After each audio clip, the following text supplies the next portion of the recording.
Thank you. So, hi everyone. So, I'm Christophe Dervieux.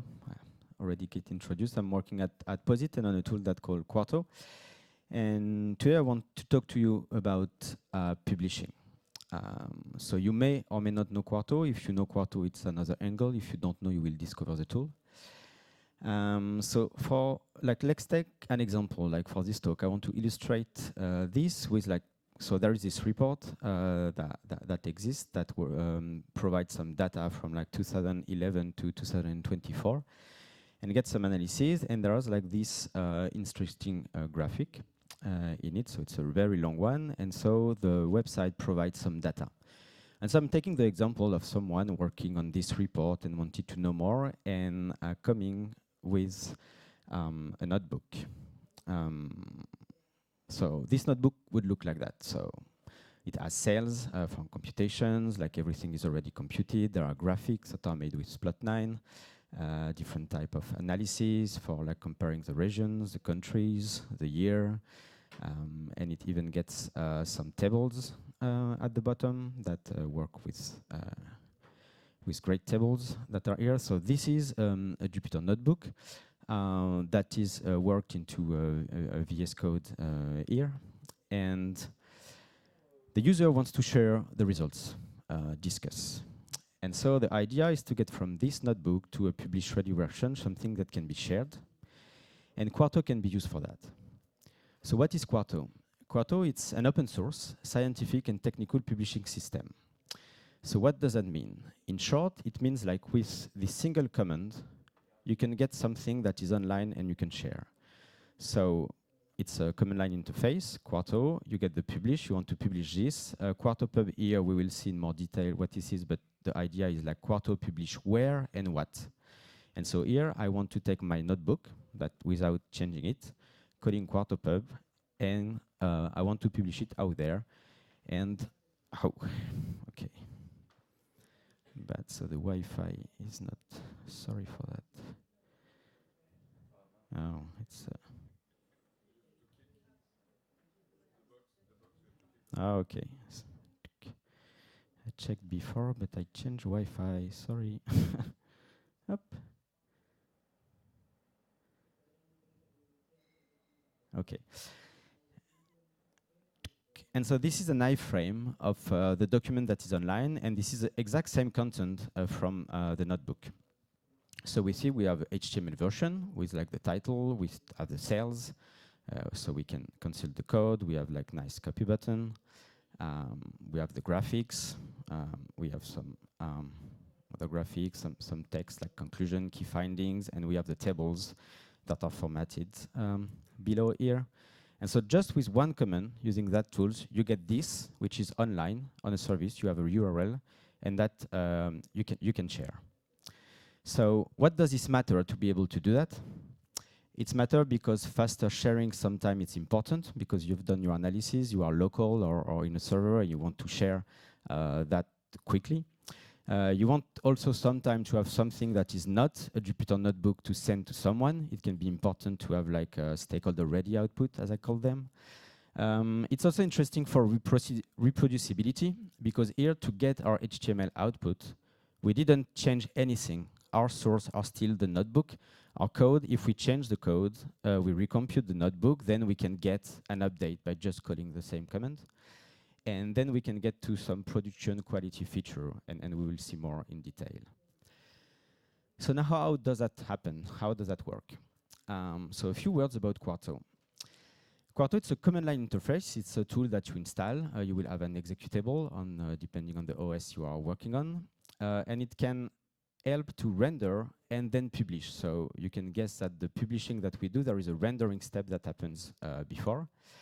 And it's multi-engine. So here we've seen an application with Jupyter for Python user. For our user, it will work with a Nitar package. For Julia user, it will work with Quarto Notebook Runner package.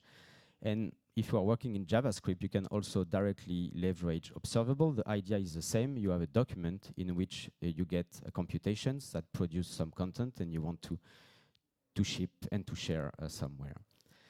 It allows multi-format, and we will see that in more detail. We've seen like a quick example with HTML, but you can do PDF, slides in HTML or PDF, like even Office document with PowerPoint docx. And it's config-driven. It means like if you want to tweak the renderings, and we will also see that in details, you can just pass configuration in your document without altering a lot of things, or CLI flags directly in the command that you will call.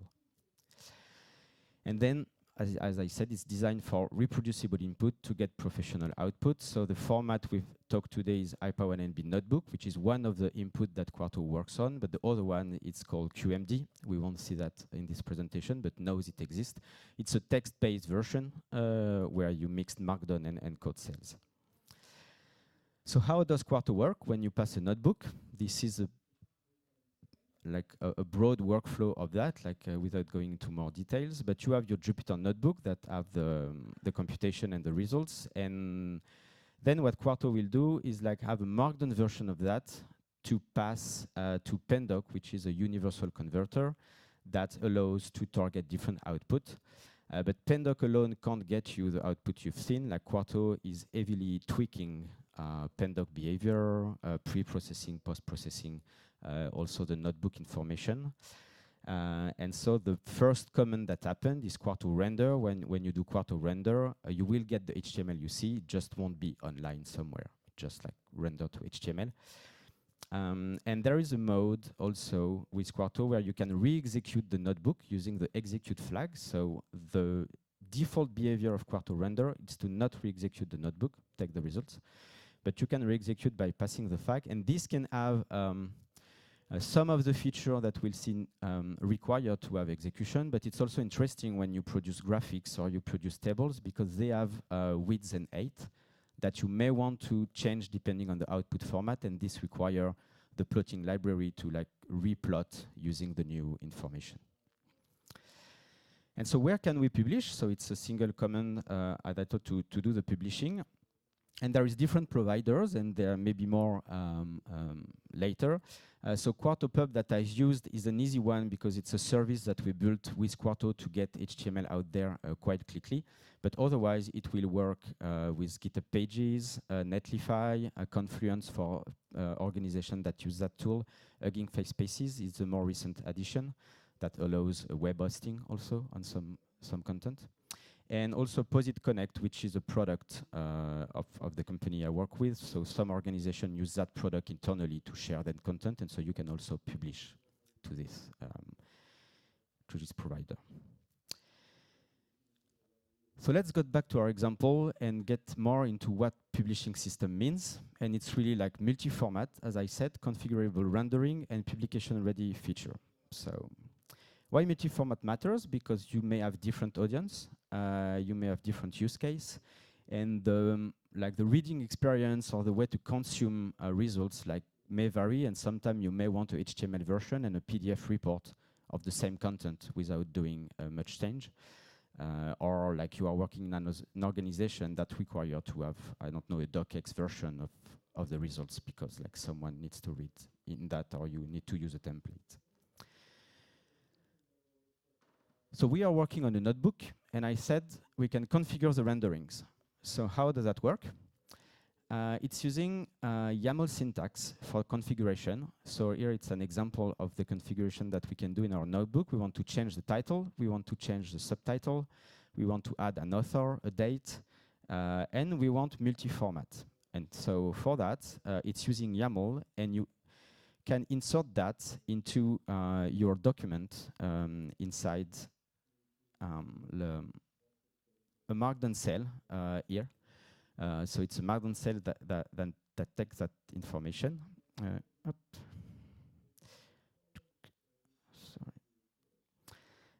Here, a markdown cell. So you modify your IPA1NB report, but it's just like another cell you add at the top of the document. And if you are using some IDE like Positron, which is based on VS Code or VS Code that has a Quarto extension, you can have a nice renderings of this information where we see we have the option and we have a front matter. And it's the same with Jupyter Lab because there is a Quarto extension that knows how to render. But otherwise, it's just a markdown cell with some YAML syntax in there. And so once you have configured this way and you call the exact same command that we had before, then this time we have this document online. So the change in the HTML version can be found in the configuration we made. It's the title, the subtitle, the author, and the date that were added in a specific manner. So you didn't configure like you wanted this way. There is a default version of that.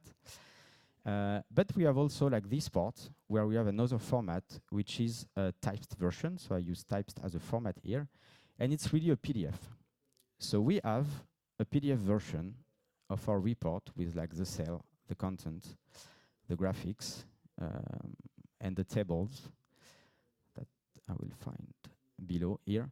We'd get the exact same styling and the HTML because Quarto knows how to translate from the HTML version of the tables and the graphics to something that can be included into PDF. So I didn't change anything in the computations.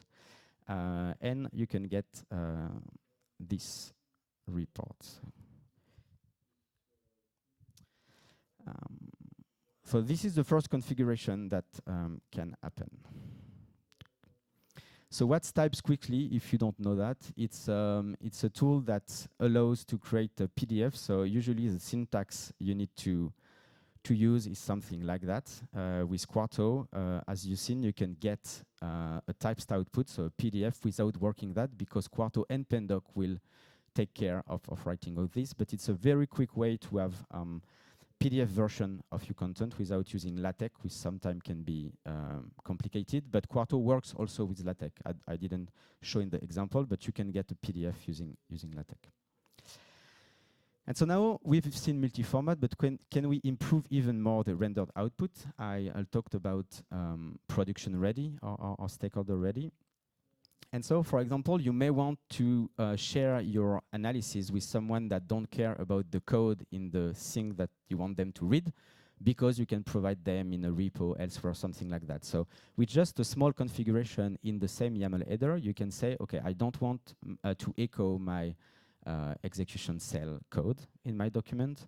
And I also want a table of content, because like I got a lot of part of you seen, it's hard to navigate. So I want to add that. So by just two simple configuration like that you add inside the same YAML configuration part.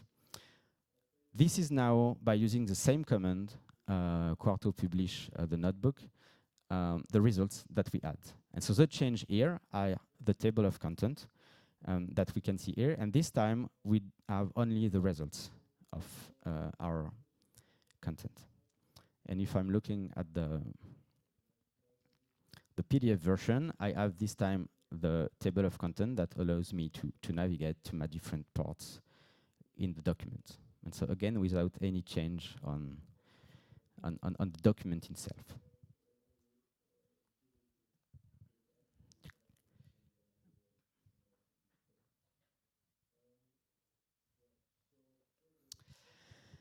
And so what about other publication-ready feature? It's a time for me to introduce what we call in-cell configuration. What we've seen here is some configuration that you can use at the command line interface or inside the YAML header, but they control the overall behavior of the document. So the format, the table of content. But sometimes you may want to control the renderings at the cell level because you want your figures or your table or something else differently. Or add, for example, the echo true version that echo false configuration that we've seen. You may only want that for like some of the cells, but not all. And so I'm taking the example of a figure here, where you may want to add caption and numbering. And so you may want to add a label and a figure. So this label start with FIG prefix.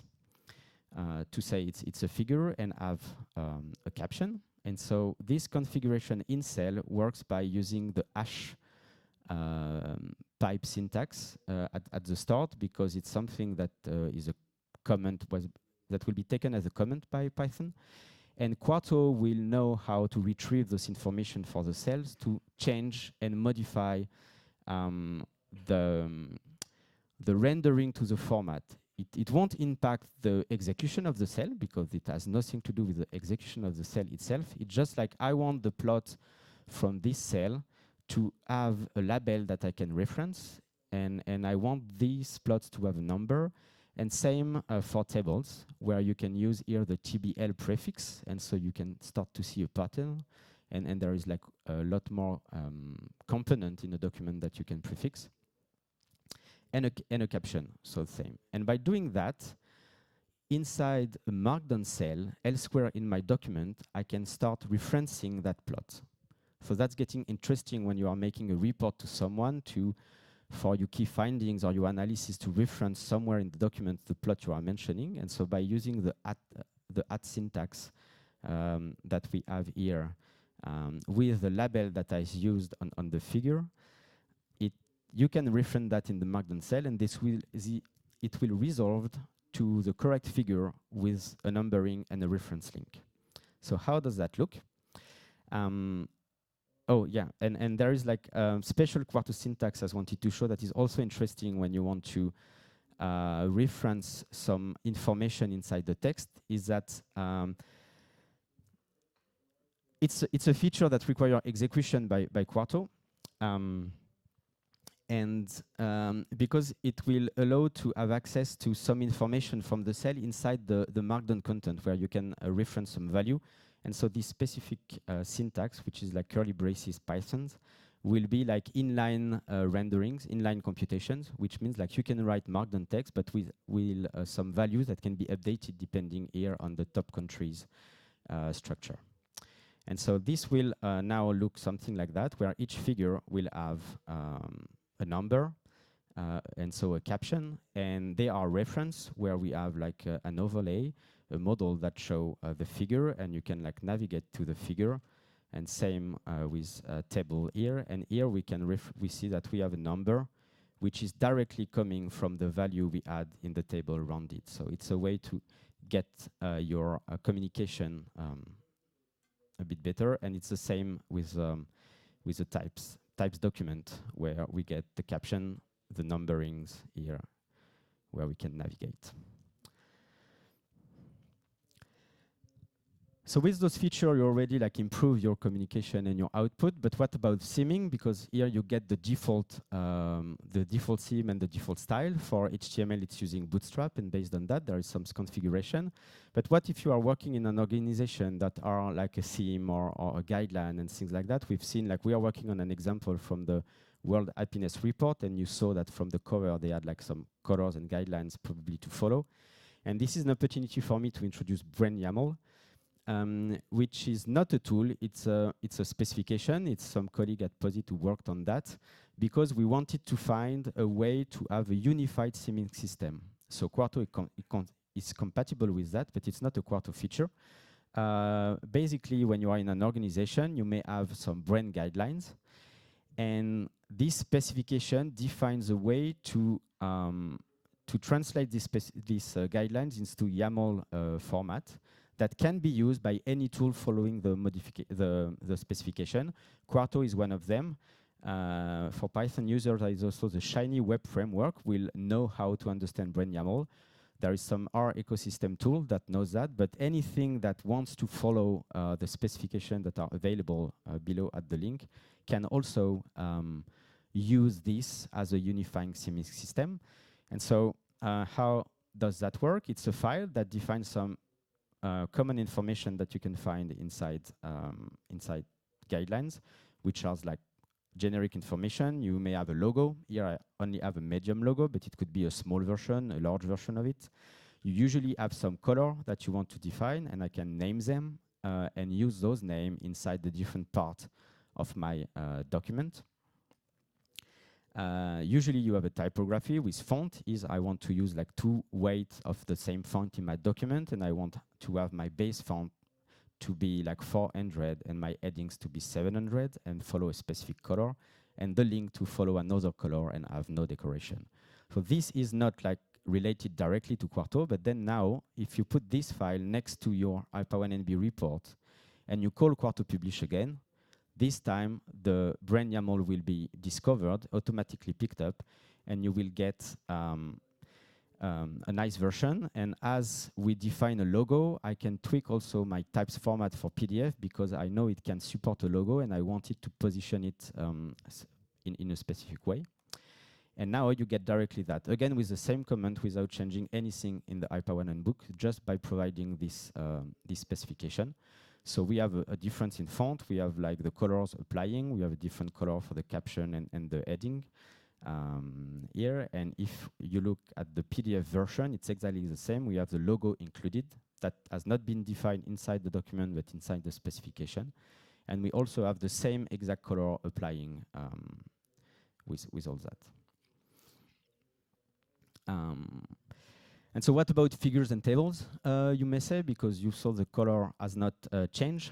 For that, brand YAML is a global specification, and there exists some tools that you can use to retrieve the values, because changing the style of your table or changing the style of your plot depend on the library you are using for plotting, or the library you are using to create your HTML tables or PDF table or other formats. And so like the Quarto package has some helpers, but there is also a specific brand-YAML package, a library that exists that you can install, and it will basically allow you to retrieve the value. So it's a YAML file, so you could also like parse it and use the value, but it knows about the specification, the schema, and you can use that to use the values to code in your Python code to style the tables and figure and other elements you may want. So what have we seen? We've seen that Quarto can be used to publish notebooks in an easy way for fast sharing with multiple formats. You can format it nicely through like simple configuration. Anything I showed in the YAML can also be done by command line flag if this is the way you work.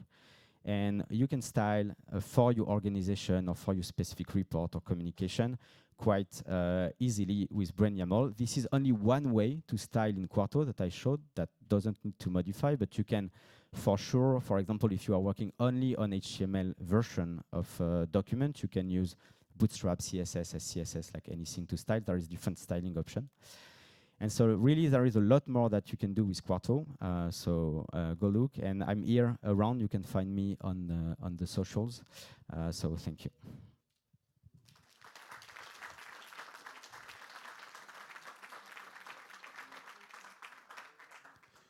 Thank you, Christophe. We have time for questions. So.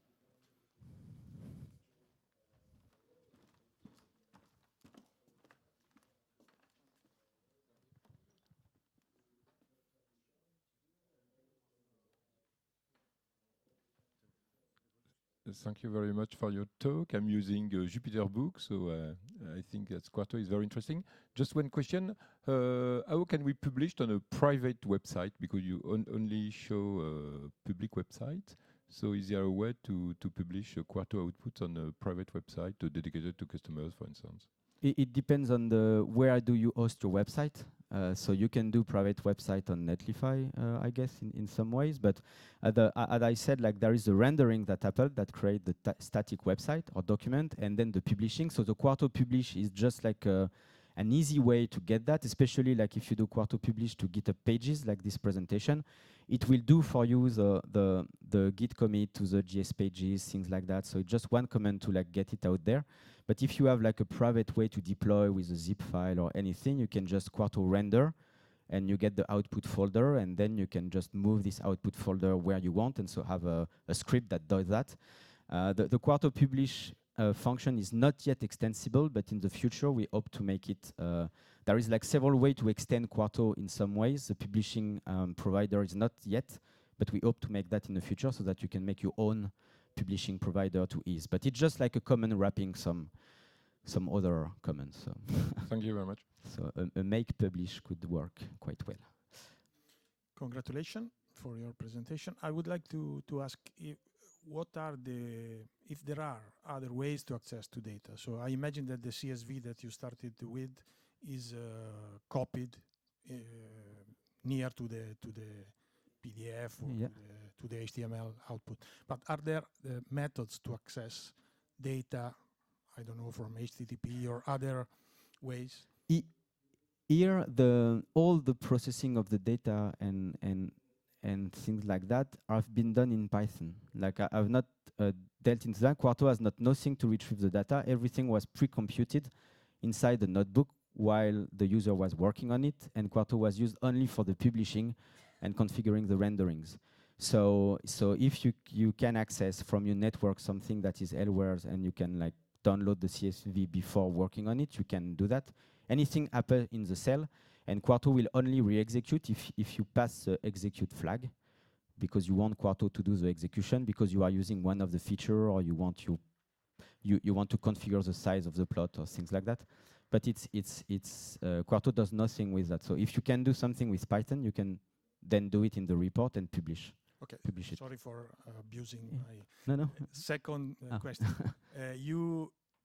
Is there a possibility in the future to have some interactivity? So like having some widget? Yeah. It's only a small part of what Quarto can do. But there is an interactivity that you can do either using observable.js or using some interactivity framework. Mainly today, Shiny for Python, for example, can be integrated into there. So you can do that. Thank you. Thank you for a great tool and talk.